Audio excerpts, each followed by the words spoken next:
Which Titleist iron is right for my game? Let's go for a fit-in and find out. Okay, just for some context before we start, I've already been and hit all 4 models for a comparison video, and we have decided that the T100 was the one that best suited my game. So from here onwards, we're going to work with John the fitter and dial this in, figure out maybe if we need to change the lie angle, the lofts, and also work on the shaft selection. So let's get into it. What's going on over here?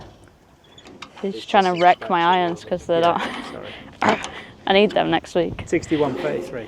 61.33. Yeah, so 2 flat. 2 flat. 2 flat. So this is the same loft, same lie angle as mine, just a slightly different shaft. Yeah, I'm going to change the shaft first. We would obviously, like as you've done with fittings before, once we find the head, we'll play around with the timing belt for you, what feels comfortable, what gets you the most potential speed, strike location, that stuff, and then we can, what's new to the fitting kit this year is you can see, and it's probably a good one to talk about. Obviously you've got a screw that's in the back of this. This is solely for the fitting heads. In previous generations, if you were 3/4 of an inch longer or an inch longer than standard, we would tend to use a lightweight head to keep swing weights from being like crazy pushing ease. Whereas now what we'd like to do is, if we're going to do that, we'd like to test that swing weight with that player so that they know that the item that they're using is the right swing weight. So we can move 6 grams of swing weight out of this, so we can make it lighter. T250 launch spec is already lighter by 6 grams versus the current model, but we can make it 12 grams lighter. So again, for those players chasing speed and launch, we can do that. But anyone that would purchase it would just have the badge, the Titleist badge, there'd be no screw in there. But the other thing is, our sure fit sleeves changed. So before you could only do, we would basically do lie, and you could go 4 up to 2 flat, but you go in 2 degrees increments. Now we can do it in 1. So you can go from 2 flat all the way to 4 up in 1 degree increments. But we can also affect loft. So we can strengthen the loft by a degree, and weaken the loft by 2. Cool. So it gives us a lot more room to play with turf interaction, dialing in spin numbers, all that sort of stuff for the player. I guess especially if you're doing combo sets, because sometimes you're like, oh well, we're going to have that, but then we'll weaken that, but then you can't actually test if that would work or not. Yeah, and if you wanted to know the reason why the T100 comes at 33 now and not 34 in its previous generation, when part of that is going to be your cross-blending element, but a big majority of that came from the LPGA Tour. So LPGA Tour players used to use the T100S, loved it, loved the look of it, the strength of it, everything about it. Me too. I used that. By putting this to wore out. 33, it allows us the ability to be able to move that loft to 32 and recreate sort of a T100 look for that player. But also from the PGA Tour side of things, they were asking for the T100 with potentially a little more bounce. So by adding loft to go back to 34, it allows us to increase the bounce for that player just slightly. So for turf interaction, those sort of things, it's not trying to get anything more out of it. It's solely around those bases. That sounds like a Spieth request, doesn't it? Standard loft, 2 flat. Just going to see how this feels. That was nice. I feel like my bad one more recently has been where I don't get enough height. So it's quite nice if I don't quite get it, but it still goes nice and high. Yeah, so I mean, would you say that was a little tad low, like a little tad low? So spun at 6'9", 77 feet in the air, 45 land angle, still carried 147. Yeah. And this all ties into sort of the fitting analogy in our 3D philosophy. So yeah, we want to get that good one really good, but it's about reducing how much disparity there is front to back. So if you do catch it a hair thin, you know, there's L-cup tech that's gone into the irons as well to lower strikes, retain ball speed, and we're trying to keep that ball. You might lose a bit of ball flight, obviously, because you've caught it a hair thin. The idea is we're trying to keep that distance control as tight as possible. So for you as a golfer playing in tournament conditions, if you catch it hair thin, you know you're there, roughly thereabout, so that you might be chipping up or down, and might be holding the back of the green, but you're not like 20 yards short. Yeah. And then putting yourself under a lot of pressure to get up and down.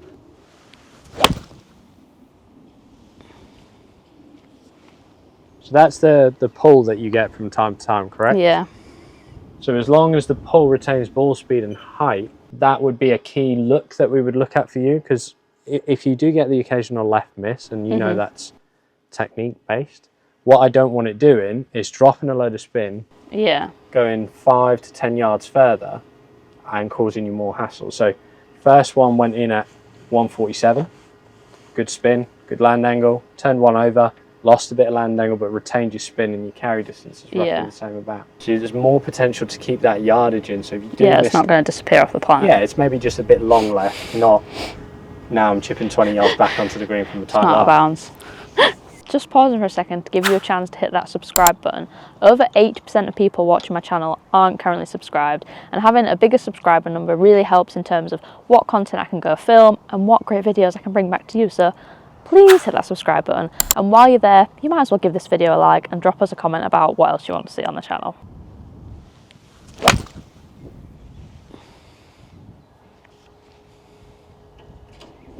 How much can it go wrong by having the wrong shaft? I'm thinking of the people who just walk into the shop and pick one off the shelf. So it's an interesting one, this. For me, it's more important to get the right head. But I would say that, imagine this is like a car. That's your engine, that's everything else that makes the engine work. Yeah.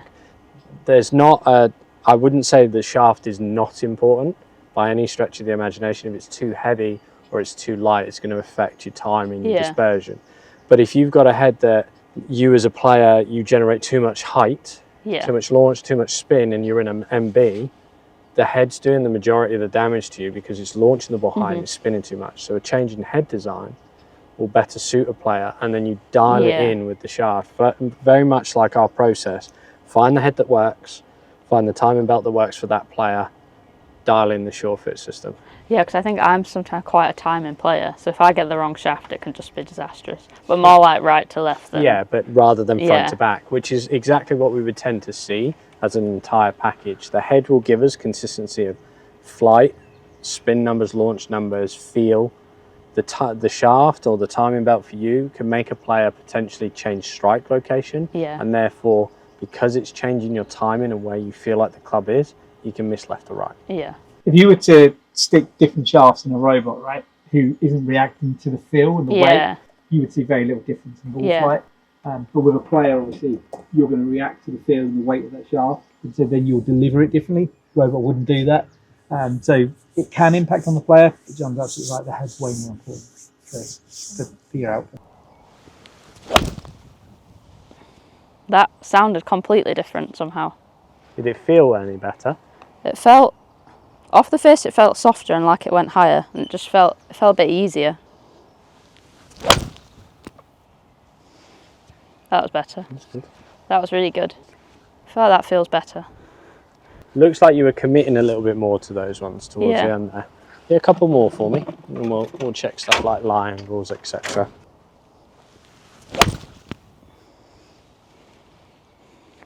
That was like a groove down a bit. Possibly a bit toey. I love the toe.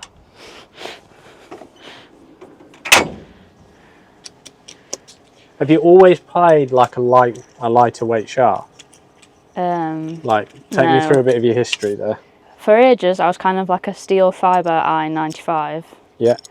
And then I did loads of gym training in lockdown and got fast. So then I was like 100 over 100 driver. So then I ended up in like steel 110 stiffs pretty much. And then I injured my shoulder. So then I got slower. And then this is where I've ended up with like what I've got now. Before your shoulder got injured, was that like, did you feel comfortable with that weight? Yeah. Yeah, okay. I think sometimes I feel like I don't like it when I can't feel where the club head is. Okay. Like, 'cause I just feel like I do anything with it then. Like it comes out the slot. Oh, that's substantially higher though, by the looks of that.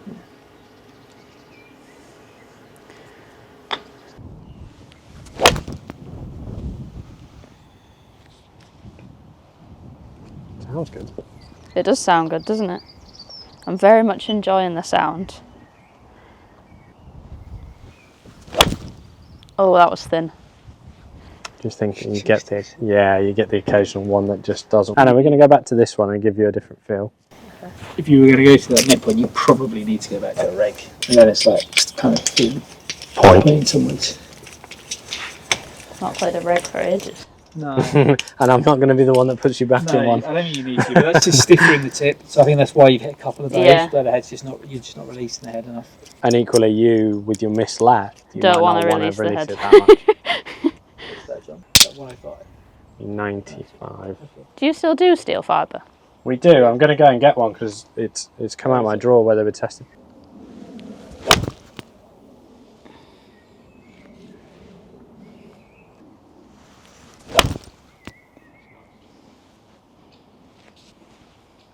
Yeah, it's good. Go one more, Hannah, and then I'll talk through some of this numbers while Ben's gone to get that.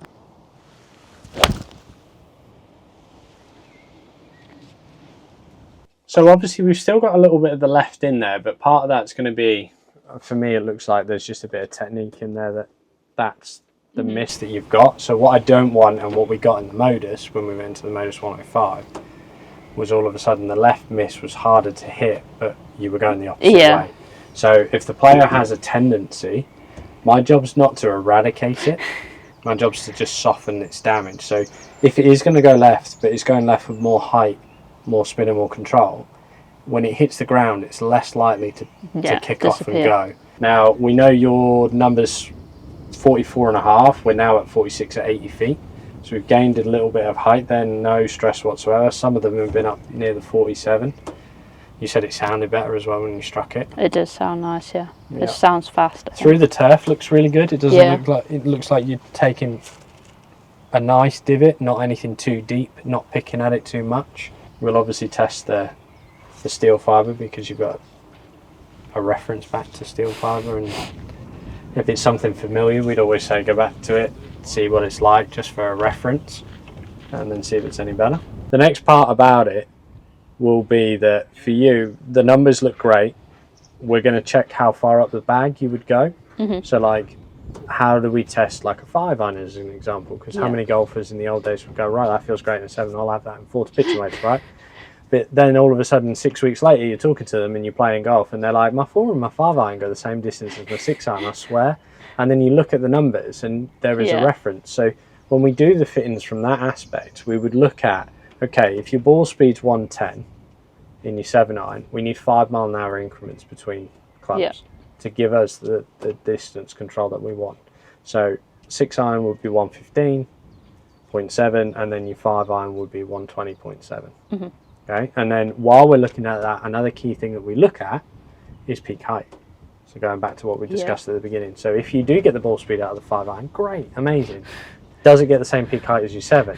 Because if it doesn't, that's where all the tech, all the R&D's gone in that allows us to cross blend the irons now to better suit maintaining that peak height. Ideally what we would see is if you struggled with the T100s, you got ball speed but not height. When we tried the T150, we'd want a little more ball speed so that you would then pull the loft back a degree to better suit the model and promote a little bit more launch as well. But if it was like bang on the number, you just leave it as is, as long as you're getting both ball speed and that peak height. I've got 95. Oh, perfect. 95 stiff. And I'm not sure the properties of this, but it looks really cool. We are going to test it actually, because I tested it with Sophie because she wanted to be the first one. That was such typical golfer. I don't know what this is, but it looks really cool, so we'll try that. Loads of LPGA players use this shaft though, don't they? Nelly Corder. Wow. That's way better. I was about to say, last time I used this, I think was in my T100Ss. And I think I finished top 10 in the Scottish Am with them. Top 10 Scottish Am, guess what you're getting?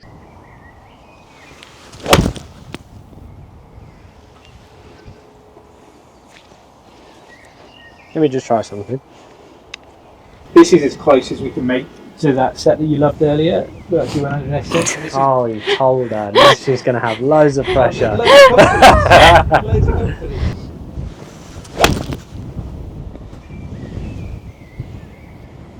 That was good. That's good. You ripped that, right? That was good. Yeah. Yeah.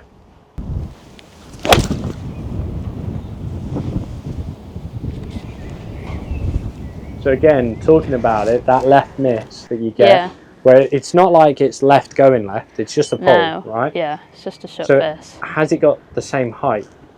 Yeah, pretty close. It has. The spin hasn't dropped below 6. peak height's at 81.7, the land angle's at 45. So yes, it'll go a little bit longer because you've shut the face down and pulled it. But if you're looking for 150 and it goes 155 and the green's 160 in depth, it's got a chance of stopping, right? So you still got a chance of getting up and down.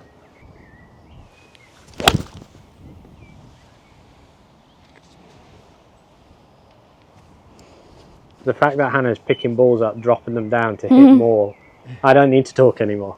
I do like this. It just feels comfortable. Yeah, it's nice.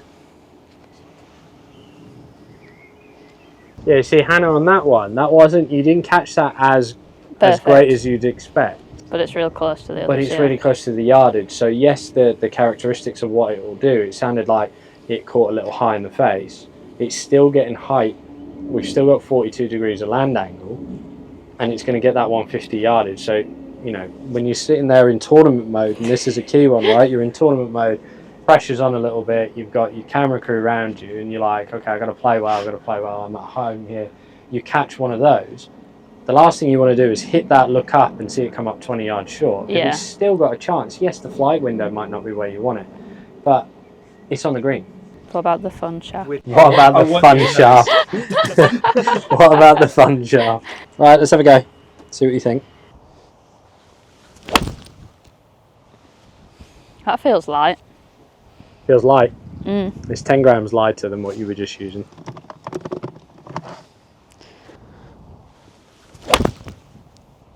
Yeah, no. But it looks so fun. You're playing tournament mode, do you want it? No. No. Right, so we'll test, hit one more. We'll test long irons. Here we go, Hannah. So I quite like that setup. I'm going to leave it as it is. Okay, so we're going to go 2 flat, 1 strong, very much like your T100S model. And then we're going to go back to your steel fibre in a 95S. Right, so 111 is your ball speed on your 7 on average. Yeah. We're looking for 121. Strike, shot. Perfect. You rated that out of 4, 4 being the best you could hit it, 1 being the worst. That was pretty near 4, I would say. Okay, cool. That's pretty good. Right, so then if you No, look not at got that, the ball speed. if you look at that, it hasn't got the ball speed, 118, but you think you flushed it, right? Yeah. So then we test out 150.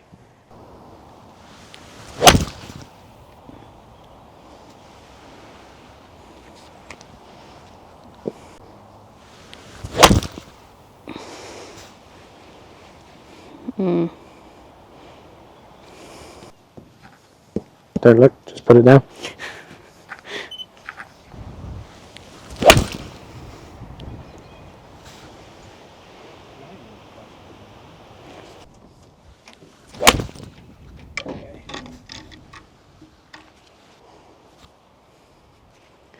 It's like a wrestling match, that.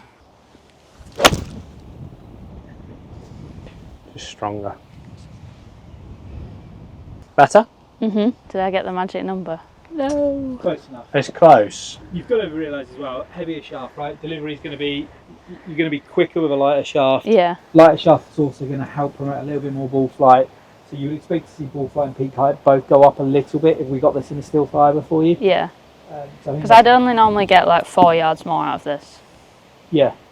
So I'd be looking for like 174, 175 max out of my 5-iron. Yeah, so like I've strengthened the loft to pull it into line with what your set would be like anyway. Yeah. So if we get like 119, like 119 is going to be like bang on the number. 118, you didn't catch that flush, did you? So height's back, that's the more important part that as well. And then do you have a 4-iron in the set? I have a 4-iron, but I only really use it on links. Yeah. Because I have a 7-wood. Now currently my 4-iron is the same as everything else. I just hit that the best when I got fit. Okay, so another cool little story for you from the R&D perspective. So with the U505 and the T250U, prior gen was T200U, you would see a significant difference between the head sizes. Yep. In the U505 now, you've got a progressive nature based on the number that you're using. So 4-iron, 3-iron, 2-iron, 1-iron. As you get bigger, as you go down in the loft, you obviously get bigger in terms of sole and head design, right? All the same tech, just sleeker look when you're down at the 4-iron. Yeah. Reason being, part of the reason for that is you would get a lot of players that would test T250U. It's not really doing what we needed to do from a launch perspective, but when they put down a U505, they might not like the look of it. Yeah. Whereas if you've got a progressive blend, look, if you're hitting a 1-iron and that's the kind of club that you're going to go for, that's what it's going to come to. You're going to need that MOI characteristic, that tungsten, all the max impact, all of the design to get the ball airborne in the air and travelling, right? Whereas if you put the 250U down with someone now, they were struggling with the 250U and needed a U505. They're closer together that you can get all of the benefit that you needed in the U505 without the player going, don't really want to play that. Yeah. Cool. Still same finish, like singular design. So again, from a blending perspective, if you were U505, T250, T100, it blends much nicer in the bag. What am I hitting first? We're going to go 250U first.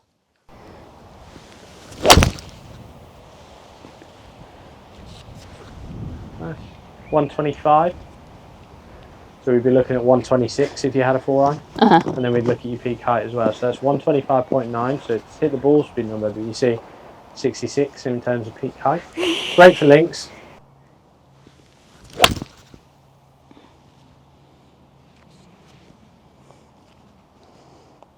Does it feel heavier at all? A little bit.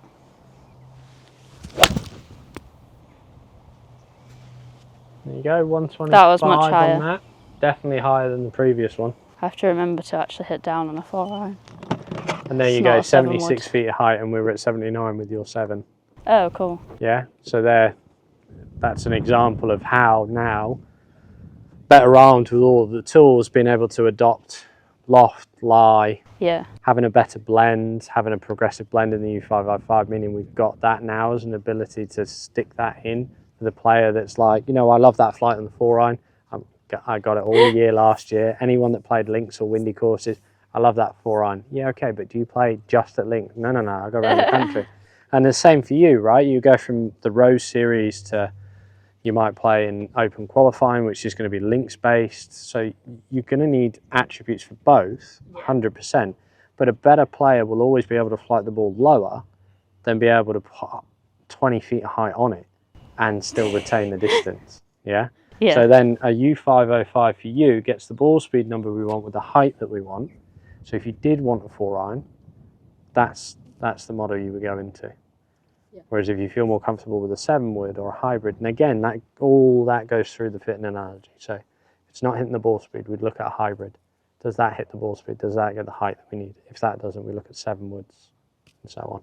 So to run you down what you're in, you've gone back into the closest thing that you're going to get to your T100S's, but in the most up-to-date spec. So T100, 1 degree strong, steel fibre, 95 stiff, standard length 2 flat. You go all the way up to 5-iron, and then U505 4-iron. Okay, cool. Did we strengthen the 5-iron a bit as well? We did, yeah. So everything up the bag will follow suit with the loft in for this. So if I've gone stronger in here, all the way up to your 5-iron, we all go 1 degree strong. Cool. Looking forward to getting out with them. Thanks.